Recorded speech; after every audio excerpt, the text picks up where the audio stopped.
on the last episode of Esther's Purpose. Esther became queen. Her secret about being a Jew had led to some trouble. Her husband, King Xerxes, was tricked by the evil Haman to write a law declaring all Jews be killed. The king didn't know this meant Esther too. Haman did all this because Mordecai, Esther's adopted father, wouldn't bow down to him. How will Esther and Mordecai save themselves and their people? Let's find out. Mordecai sent a message to Esther telling her she was the Jews' only hope. What if God had made her queen for this very moment? Mordecai urged her to go and speak to her king, but this wasn't a simple request. No one could speak to the king without being invited. If you spoke to the king without permission, you would be put in jail and eventually killed. There was one exception, though. If the king held out his golden scepter when he saw you, it meant he was giving you special permission to speak with him. Esther knew she had to try. It was worth the risk. She went into the courtyard. He looked out and saw her. He remembered how kind she was and smiled at her beauty. He told his men to bring her in. Esther was scared. But in that moment, the king lowered his scepter. Esther could speak to him. "What do you want, my queen? I will give you anything you ask for, even half of all I own," he said. Queen Esther said, "I wish to have a banquet with you and your prime minister Haman." The king agreed. During the day, the evil Haman passed the palace gates again, and Mordecai refused to bow. Haman was so mad that he decided to have Mordecai killed the next day. He had his men build a wood structure to hang Mordecai on, but he needed to tell the king before the dinner so that he had permission. Also that day, King Xerxes asked to read the chronicles of his reign. This book was where everything happening in the kingdom was written. The king read of a story where Mordecai had saved the king from an evil plan to be killed. He remembered that day fondly.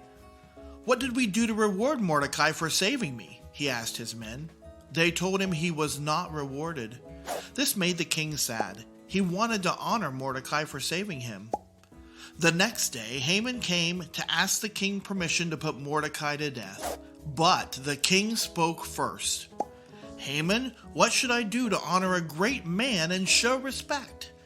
Haman arrogantly thought the king was talking about him.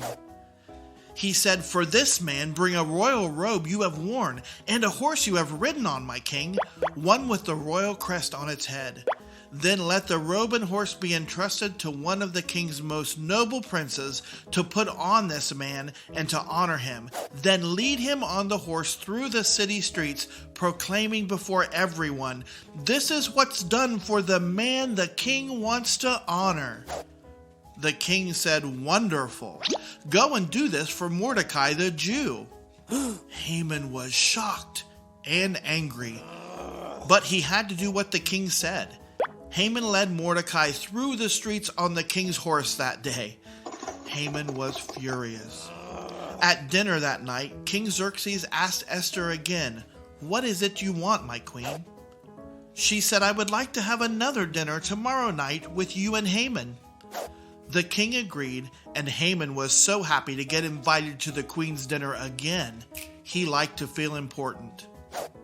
At the second dinner, Esther told the king that she was a Jew and would be killed with all the Jews because of his law. She told him that Haman hated Mordecai and had tricked the king into this law because of him. The king was enraged. One of the servants told him that Haman had built a structure to have Mordecai killed on the very next day. The king was so angry that he ordered that Haman be killed on that structure, and he got rid of the law that said the Jews would be killed.